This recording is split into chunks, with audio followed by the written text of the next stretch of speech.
When Sarah received the package, she didn't think much of it. Her Aunt Margaret had passed away a week ago, and the lawyer had informed her that some of her aunt's personal items were being sent over. The box was plain, old, and covered in dust, as if it had been stored away for decades. With a sigh, Sarah peeled away the packing tape and opened the lid. Inside, wrapped in faded velvet cloth, lay an antique doll. The doll was strikingly lifelike, with delicate porcelain skin, glassy blue eyes, and curly golden hair that cascaded over its shoulders. It wore a frilly, vintage dress adorned with lace, its hands resting gracefully on its lap. But there was something about its expression that unsettled Sarah. The doll's eyes seemed too vivid, almost as if they were watching her. She shook off the feeling, blaming it on her nerves. Alongside the doll was a yellowed piece of paper with a hurried scrawl. "Never leave the doll unattended." Sarah scoffed at the note, assuming it was just another one of her aunt's eccentricities. She placed the doll on a high shelf in her living room, intending to deal with it later. For the rest of the day, Sarah went about her business, cleaning up and unpacking other items. Yet, every now and then, she found her eyes drawn back to the doll. No matter where she stood in the room, it felt as if the doll's gaze followed her. The sensation was unnerving but easily dismissed as her imagination running wild. After all, it was just a doll, a fragile, outdated trinket from another time. That night, as she settled into bed, she couldn't shake the image of the doll's eyes from her mind. They seemed so alive. She laughed at herself, feeling ridiculous for letting an inanimate object get under her skin. With the lights off and her room plunged into darkness, she closed her eyes and drifted into an uneasy sleep. The house was silent, the kind of silence that presses in on you, making every creak and rustle feel like a whisper in the dark. If Sarah had been awake, she might have heard the faint sound of movement, the soft shuffle of something being displaced in the living room. But she slept, oblivious to the beginning of a nightmare that was now creeping into her life. The next morning, Sarah awoke to find the doll in the exact spot she had left it, sitting primly on the shelf with its eyes staring out into the room. She shook her head, chastising herself for feeling so uneasy about a mere toy. Still, there was an unexplainable heaviness in the air, like a presence that didn't belong. Pushing aside her discomfort, she began her day, dismissing the strange feelings as residual grief over her aunt's passing. However, as the day progressed, small, unsettling changes started to occur. A framed photograph on the mantelpiece, which she was certain had been facing forward, was now turned around. Books she had stacked neatly on the coffee table lay scattered on the floor, as if someone had brushed them aside. Her keys, usually hung by the door, were found in the kitchen, tucked away behind the toaster. Sarah frowned, trying to make sense of it. She lived alone. There was no one else in the house who could have moved these things. And then there was the doll. Every time she entered the living room, she swore it was in a slightly different position. One moment, its head was tilted to the left. The next, it seemed to be looking straight ahead. Sarah rationalized it, telling herself it was simply the result of vibrations from walking around the room or air drafts shifting its posture. But deep down, an unease was building, like a creeping chill that spread through her veins. She decided to test it, positioning the doll to face the wall before she went to bed that night. She closed the door to the living room, ensuring that no one and nothing could tamper with it while she slept. When she woke up the next morning, she entered the room cautiously, her heart pounding in her chest. There it was, the doll sitting exactly as she had left it, facing the wall. She sighed in relief, shaking her head at her own paranoia. But as she turned to leave, a flash of movement caught her eye. She turned back quickly, and her stomach dropped. The doll was now turned around, staring directly at her with those unblinking blue eyes. The next few days were a blur of paranoia and creeping fear. No matter what she did, Sarah couldn't escape the feeling that the doll was watching her. She moved it to different places around the house, first the living room, then the spare bedroom, even the attic. But each time, it seemed to reappear somewhere else, as if it was choosing where it wanted to be. The worst part was the eyes. Glassy and lifelike, they reflected light in such a way that they appeared almost wet, as if alive. One evening, while watching TV, She felt a chill run down her spine. It was that familiar sensation of being watched, prickling the back of her neck. She glanced over to where the doll now sat on the far side of the room. Its eyes seemed to glint in the dim light, following her every movement. Sarah's skin crawled. She stood up, crossed the room, and turned the doll's head to face the wall once again. Returning to the couch, she sat down and took a deep breath. "It's just a doll," she muttered to herself. "You're letting your imagination get the best of you." But as the minutes passed, the tension in the room grew. The air felt thick, and the shadows cast by the flickering TV screen danced eerily across the walls. Slowly, she turned her head toward the doll. Her heart skipped a beat. The doll had turned back around, its eyes locking onto hers with an almost accusing stare. She stood up abruptly, feeling a surge of anger mixed with fear. She grabbed the doll and marched to the spare room, tossing it into an old trunk and slamming the lid shut. "There," she muttered, "out of sight, out of mind." She locked the trunk for good measure, determined to keep the doll out of her sight. But that night, as she lay in bed, she couldn't shake the feeling that something was terribly wrong. The house felt different, as though an invisible force had taken residence within its walls. Sarah woke in the middle of the night to the faint sound of pattering, like the footsteps of a small child running down the hallway. Her heart raced as she sat up, straining to hear over the pounding of her pulse in her ears. The house was silent once more. She tried to convince herself it was just a dream, a figment of her exhausted imagination. But when she got up to check the spare room, her blood ran cold. The trunk was wide open, and the doll was gone. After finding the doll missing from the trunk, Sarah felt a cold dread settle over her. She frantically searched the house, flipping on every light switch as she moved from room to room. Her heart raced with each door she opened, each shadow she passed, expecting the doll to appear at any moment. Finally, she found it sitting quietly on her bed, its hands resting delicately on its lap, and its head tilted slightly as if questioning her. How had it moved on its own? And worse yet, how did it know to come here, to her most personal space? Despite her growing fear, she grabbed the doll and shoved it into a locked closet in the hallway. She wanted to scream, to throw it out, but a strange force seemed to hold her back, compelling her to keep it. The air around her felt heavy, almost like a thick fog clouding her judgment. She tried to shake off the feeling and return to some semblance of normalcy, but she could not escape the creeping sensation that she was no longer alone in her own home. That night, the nightmares began. Sarah dreamed of long, dark hallways lined with mirrors, each one reflecting her image back with a slight distortion, a twisted version of herself. In every reflection, the doll was there, standing just behind her shoulder with its glassy blue eyes glinting ominously. As she moved deeper into the labyrinth of mirrors, she began to hear whispers, faint and childlike, echoing through the corridors. They grew louder, more insistent, until they merged into a cacophony of laughter and cries. In the dream, she found herself in front of a large, ornate mirror. When she looked into it, her reflection stared back at her, but something was off. Her face began to change, morphing into the doll's porcelain features. Her eyes turned a cold blue, her skin cracked, and her lips curled into a sinister smile that wasn't her own. She screamed, trying to turn away, but her reflection grabbed her hand, pulling her into the glass. She woke up gasping, drenched in sweat, her heart pounding so hard it hurt. The room was dark, the silence oppressive. Slowly, she turned her head toward the corner of the room, her stomach churning with fear. There, on the nightstand, sat the doll, its head tilted at a sharp angle, its eyes gleaming faintly in the moonlight streaming through the window. Sarah's breath caught in her throat. She had locked the doll in the hallway closet before going to bed. How had it gotten out? And why was it here, watching her sleep? Her hands trembled as she reached for the bedside lamp, flicking it on. The warm light filled the room, chasing away the shadows, but the doll remained unchanged. It looked almost serene, its painted lips curved into a faint smile. But to Sarah, that smile was mocking, as if it knew the power it held over her.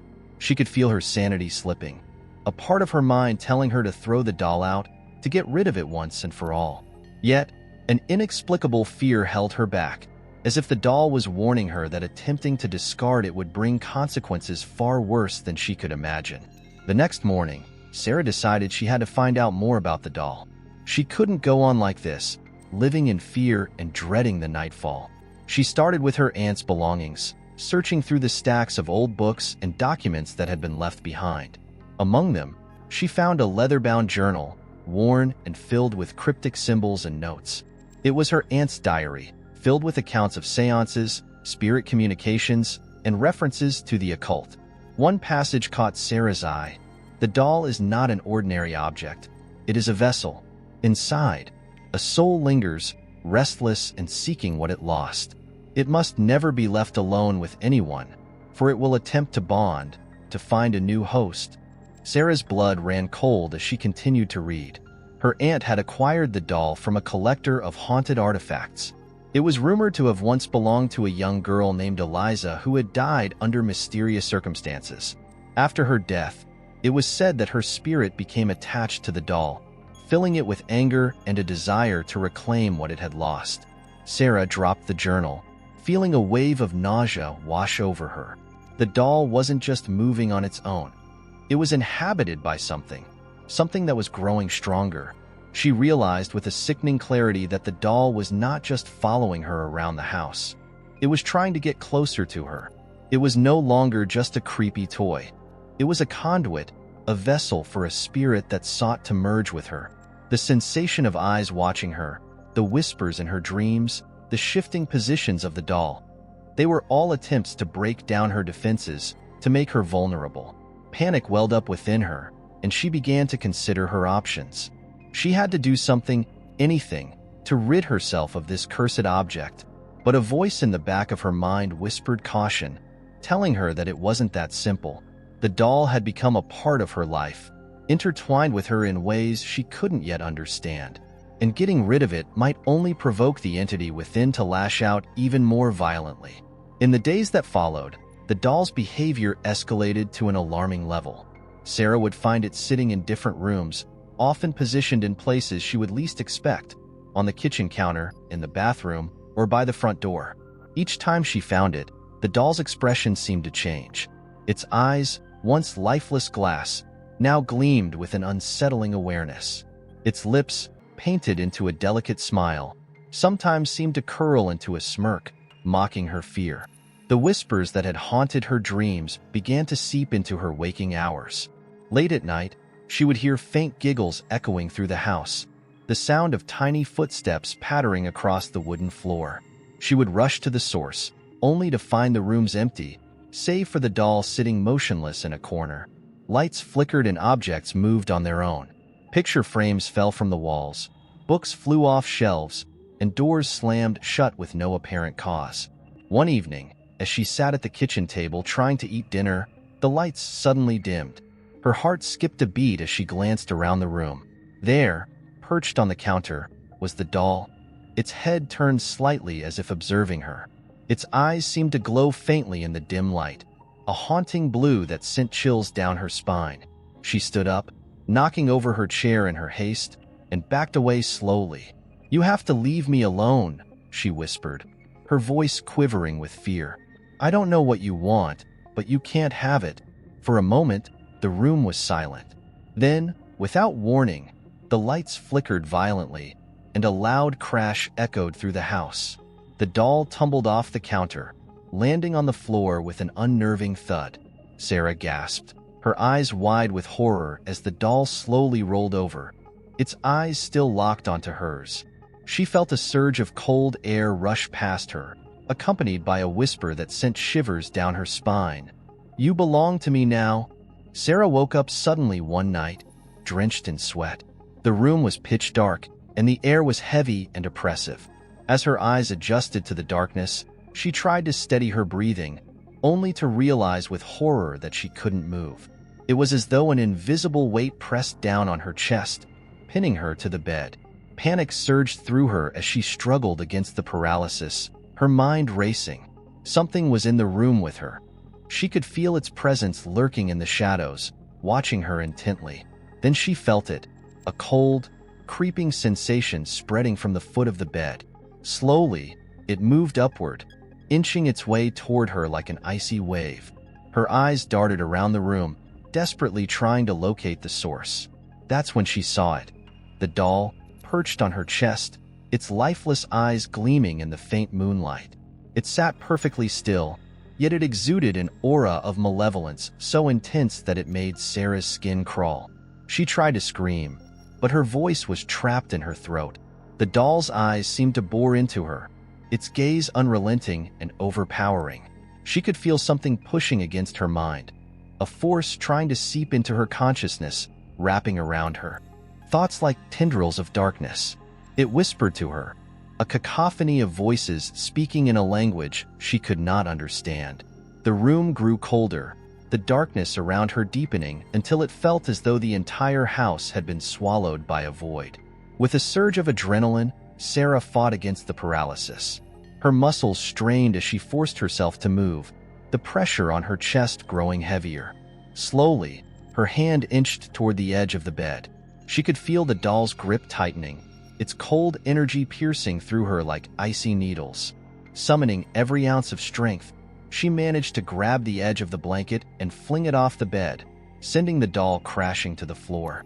The moment the doll hit the ground, the paralysis lifted. Sarah shot up, gasping for breath, her heart pounding in her chest.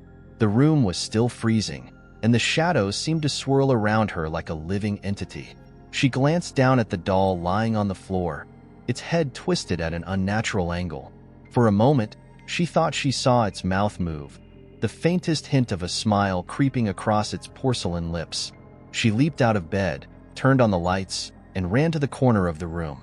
The doll remained motionless on the floor, its eyes still fixed on her. She felt something inside her, a darkness, a whisper that hadn't been there before.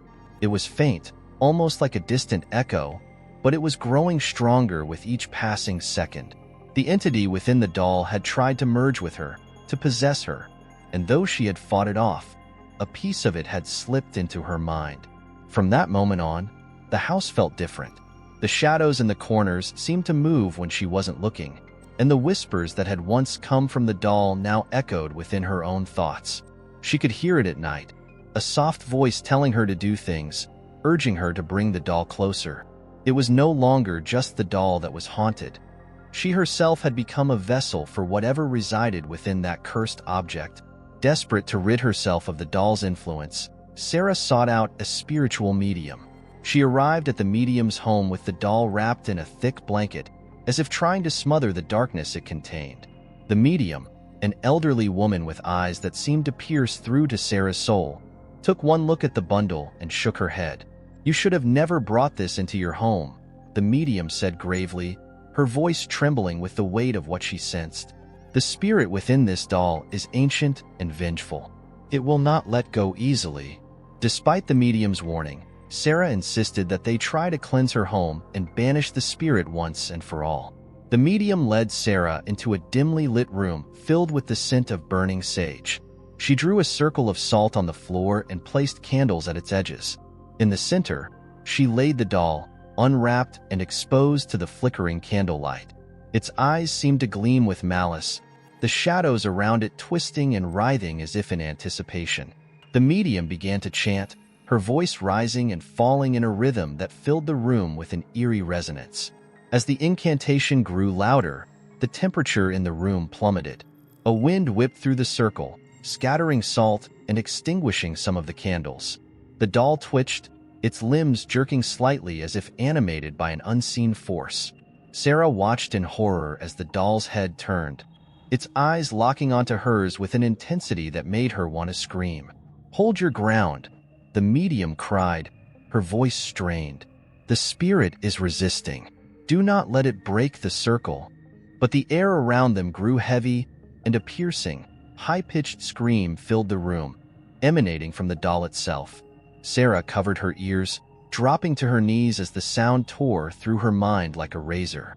The medium's chanting wavered, and for a moment, Sarah saw the doll's eyes flare with a bright, unnatural light. It was fighting back, refusing to be banished. The candles flickered wildly, casting long, twisted shadows that danced along the walls. With a final burst of energy, the medium shouted the last words of the incantation. For a heartbeat, the room fell silent. The doll went still, its eyes dulling as if the life within it had been snuffed out. Sarah breathed a sigh of relief, feeling the tension lift slightly. But then, as if in defiance of the ritual, the doll's eyes snapped open. It let out a low, guttural laugh that sent chills down Sarah's spine. The circle shattered, the salt scattering across the floor, and the doll rose into the air for a brief second before crashing back down, motionless once more. "It's too strong," the medium gasped, clutching her chest. "This spirit will not be banished so easily. It has bonded to you now. Breaking that bond will take something far more powerful." Sarah collapsed to the floor, tears streaming down her face. She had thought this would be the end, the way to rid herself of the nightmare. But the doll was still there, and the darkness within her had only grown. It whispered to her now, a constant murmur at the back of her mind, telling her that it wasn't finished, that the fight had only just begun. Determined to take matters into her own hands, Sarah decided to destroy the doll.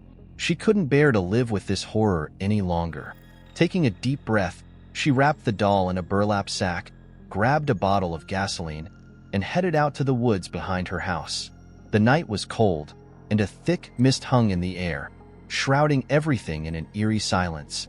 She reached a small clearing and set the doll down, pouring gasoline over the sack until it was soaked. Her hands shook as she struck a match, holding the tiny flame up to the darkness. "This ends now," she whispered, more to herself than to the doll. She dropped the match onto the sack, expecting it to catch fire instantly. But nothing happened. The flame flickered, danced for a moment, and then went out, leaving the sack untouched. Sarah's heart skipped a beat as a mocking laugh echoed through the woods, the doll's laugh. She screamed in frustration, picking up the sack and slamming it against a rock with all her might. The sack tore open, and the doll spilled out, its porcelain face cracking as it hit the ground. To her horror, a dark, tar-like substance oozed from the cracks in the doll's face. It writhed on the ground, twisting and bubbling as if alive. The doll's eyes glowed with a sickening blue light, its mouth stretching into a wide, unnatural grin. It began to speak, its voice a blend of childlike innocence and malevolent rage. "You cannot destroy me. You are mine now." In a blind panic, Sarah grabbed a nearby rock and smashed it down onto the doll's face. The porcelain shattered, fragments flying everywhere. The tar-like substance hissed and recoiled, retreating into the dirt. For a moment, there was silence. The doll lay in pieces, its eyes dark and lifeless, the blue glow extinguished. Sarah stood there, panting, her hands covered in dirt and fragments of the doll. She had done it. The doll was destroyed, its power broken. She felt a strange lightness, as though a heavy weight had been lifted from her shoulders. For the first time in weeks, she felt the air around her clear, the darkness receding back into the shadows of the forest. She returned to the house, leaving the broken pieces behind, hoping that this nightmare was finally over. The following days were quiet, almost too quiet. The whispers in her mind had faded, and the doll's presence no longer hung over her like a dark cloud. She slept peacefully for the first time, without nightmares, without the sense of being watched. But as the nights passed, a faint unease began to settle back into her bones. Late one evening, as she sat in her living room, she heard it, the soft, unmistakable sound of tiny footsteps echoing from the hallway ####10. Aftermath, the doll's legacy, continued. Sarah froze, her heart pounding in her chest. She turned toward the hallway, her breath catching in her throat.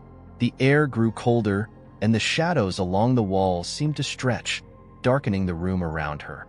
"No," she whispered, gripping the armrests of the chair until her knuckles turned white.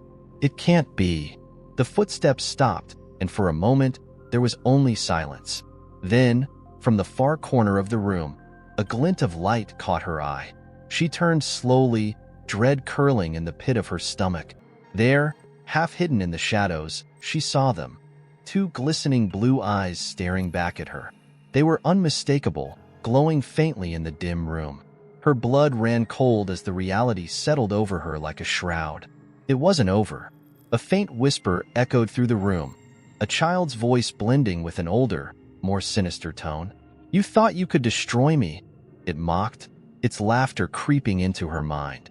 "I am not bound to that vessel. I am bound to you." The darkness around her seemed to pulse in time with her racing heartbeat, and for a moment, she felt something cold brush against her cheek, like an icy finger. Sarah staggered back, her mind reeling. She had destroyed the doll, shattered its porcelain body, and yet, the presence remained. She realized with a chilling certainty that the spirit had already taken root inside her, feeding off her fear, her desperation. It had been playing with her all along, letting her believe she could rid herself of its influence. The doll was never the true vessel. It was only the beginning.